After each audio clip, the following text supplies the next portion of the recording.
The run chaser Virat Kohli team selection management की selection इंतहाई बुरी थी.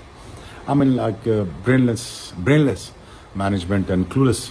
फाइनली इंडिया ने पाकिस्तान को चैंपियन ट्रॉफी की दौड़ से बाहर कर दिया है और जिस तरीके से उन्होंने खेल पेश किया उस हवाले से शुएब अख्तर कहते हैं कि ना तो इनकी मैनेजमेंट काम की है, ना इनकी सिलेक्शन काम की है और ना ही इनको पता है कि इंटरनेशनल क्रिकेट का क्या वो कहते हैं कि क्या परफॉर्मेंस होती है, इंटरनेशनल क्रिकेट में खेलना क्या होता है. इस हवाले से तफसील से उसने बात की है. हम शुएब अख्तर के बयान पर हम बात करेंगे और जो जो उन्होंने बातें की हैं उस हवाले से भी आपको बताएंगे कि क्या जो शुएब अख्तर ने बातें की हैं वो सारी सही की हैं या नहीं की हैं. सबसे पहली बात करते उसने कहा कि मैनेजमेंट, ज़ाहिर सी बात है कि मैनेजमेंट को ये नहीं पता, वो मैनेजमेंट है शायद यूसुफ साहब मेरे ख्याल इनके एक बैटिंग कोच हैं जी, पता नहीं अरसा दराज से कब से आ रहे हैं वो इनके साथ है और इनको यकीन करें अभी तक स्पिन बॉल खेलना ही नहीं आता.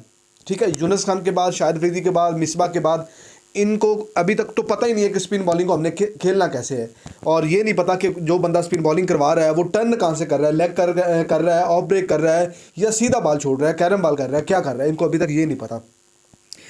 इंटरनेशनल क्रिकेट एक अलग चीज़ है और लीग्स की जो है क्रिकेट है वो एक अलग चीज़ है. ये बात हमें डिफरेंस होगी, ये हमें समझना पड़ेगा कि आकब जवेद को जिस बिना पर हम लेके आए हैं उसका पोल आज खुल चुका है, क्योंकि पीसीबी चेयरमैन साहब ने कहा था भी आपने जो तब्दीली करनी कर ले, मैं आपको इजाज़त देता. मतलब वो बंदा ज़िद्दी और अना था, उसने अपनी तमाम जो ज़िद्दें हैं वो उसने पूरी की और आज उसका रिजल्ट देखें कि पाकिस्तान टीम इतनी बेबस नज़र आई है कि एंड वाले ओवर पर जहाँ पर हम अब्दुल रज़ाक, शाहिद खान अफरीदी और हार्ड हिटर जहाँ पर हमारे पास होते थे, आज हमारे पास कोई बंदा ही नहीं है यार. उन्होंने सुकून से तकरीबन 4-5-6 उन्होंने हमारे आउट किए हैं, उसके बाद उनको टेंशन नहीं है यार. वो बिल्कुल इजी हो गया, उन्होंने कूल माइंड होकर आपको बॉलिंग की और आप लोगों को घर भेजते रहे हैं. और उसके बाद शुएब अख्तर ने यह भी कहा है कि इनको गेम प्लान ही नहीं है, इनके पास अवेयरनेस नहीं है गेम हमने कैसे खेलना है. वो उन्होंने ऐसे खेला जैसे किसी क्लब के टीम के साथ हमने मैच खेलना होता है यार. और इस तरीके से उन्होंने पाकिस्तान को धोया और बताया है कि क्रिकेट ऐसे खेली जाती है. विराट कोहली, कोई बंदा अब उठ के मुझे ये ना कह दे कि बाबर आजम किंग है या विराट कोहली किंग नहीं है. किंग वो होता है जिसने जब भी डिमांड उसकी टीम कुछ चीज़ की करती है तो वो उसको पूरा करता है. और विराट कोहली को बड़ा ही शाज़ो नादर मैंने देखा होगा कि पाकिस्तान ने जुनैद खान के बाद, आमिर के बाद किसी ने आउट किया हो जल्दी, अदरवाइज़ वो इनसे आउट ही नहीं होता. और ये पढ़ी लिखी बात है और आप चेक कर लें प्रीवियस जो रिकॉर्ड है. तो शुएब अख्तर भाई ने यह भी कहा था कि अगर हमारे पास गेम प्लान नहीं है, हमारा स्ट्राइक रेट इतना गिरा हुआ है, तो हम एक कैसी एक टॉप क्लास टीम के साथ जो है ना वो हम अपना जोड़ वो कह सकते हैं कि हमारा इनके साथ मुकाबला, कोई मुकाबला नहीं है. और जिस तरीके से विराट कोहली ने इनिंग खेली है और यकीन करें कि जितनी तारीफ़ की जाए उसके बाद उनकी वो कम है.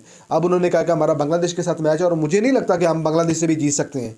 और जिस तरीके से हमारी गेम है और हमने उस बंदे को लेके आए हैं फ़ख्र ज़मान की जगह पर, जिस बंदे ने तकरीबन 30 से 35 के स्ट्राइक रेट से खेला है और जो है वो उसका बेड़ा गर्क हुआ है, मैच का भी बेड़ा गर्क हुआ है. और उसके बाद हमने टुक टुक टुक करते हुए हमारा 60 पे हमारा स्ट्राइक रेट था उस दिन बाबर का, और आज जो रिजवान था उसका भी स्ट्राइक रेट चेक कर ले वो भी अंडर 50 था.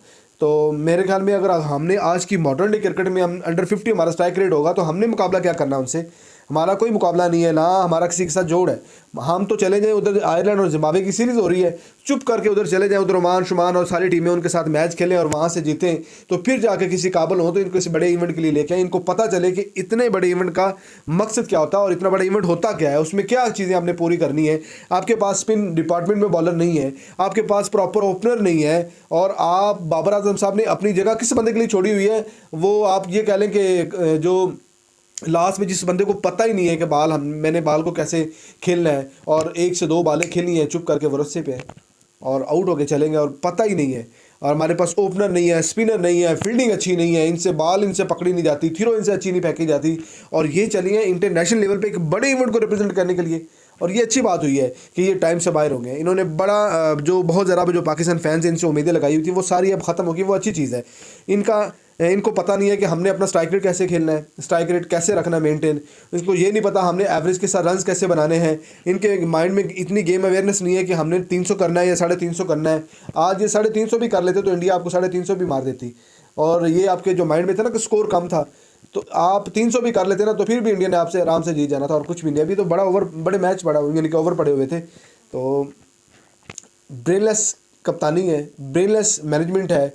और अच्छी बात सबसे जो शुएब अख्तर ने कही है कि हमें क्या ज़रूरत है कि हम अपना सर मारते फिरें जब उनको पता ही नहीं है कि हमारे मुल्क के लेजेंड्स कौन कितने पानी में है, कौन क्या करता है क्या नहीं है. मैंने उस दिन भी अपनी वीडियो में कहा था कि शुएब अख्तर से बड़ा आकिब जवेद नहीं है.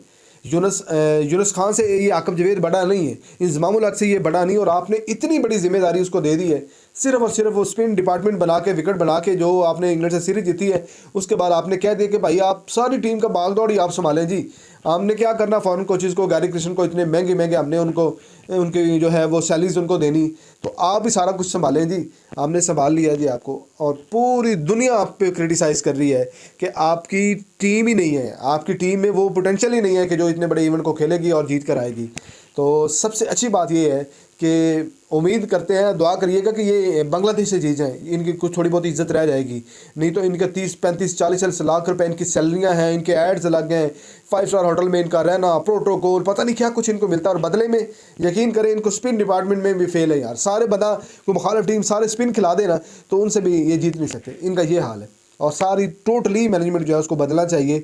और उसके बाद जो कैप्टन है, कैप्टन और उसके बाद जितने भी उसके बाद कोच, फिजियो, जितने भी टोटल डिपार्टमेंट है ना आपका, वो सारा उसको चेंज करें, एकदम ताज़ा वो प्लेयर लेके आए जिस तरीके से यूनुस खान, शुएब अख्तर, और उसके बाद आपके पास रमीज़ राजा भी बड़े अच्छे थे। और जितनी बेहतरीन मैनेजमेंट होगी उतना ज़्यादा आपका फ़ायदा होगा। आपके पास जो कप्तान है उसको ये नहीं पता कि मैंने अपने प्लेयर्स को क्या मैसेज भेजना है कि भाई अर्ली विकेट 2 यानी कि आउट हो गई हैं, तो उसके बाद हमने खेलना कैसे है, हमें सिंगल डबल कैसे करना है। उस दिन भी शुएब अख्तर ने अपने प्रोग्राम में बैठ के बताया कि बाबर आजम भाई आप सिंगल करें, एक फास्ट बॉलर, दुनिया का तेज़ तरीन फास्ट बॉलर अगले पाकिस्तान के सुपरस्टार बैट्समैन को समझा रहा है कि भाई सिंगल करें, और हमसे वो भी नहीं हो रही। खैर इंशाल्लाह देखते हैं कि कल का मैच जो है, अदरवाइज तो 95% जो है वो Pakistan team out of the champion trophy है। लेकिन अब कल जो रहमो करम वाली बात है वो एक अलग है, वो देखी जाएगी, और इतनी जल्दी हारने वाली नहीं है। जो न्यूजीलैंड है वो बड़ी स्ट्रांग है और सेमीफाइनल की कैंडिडेट है।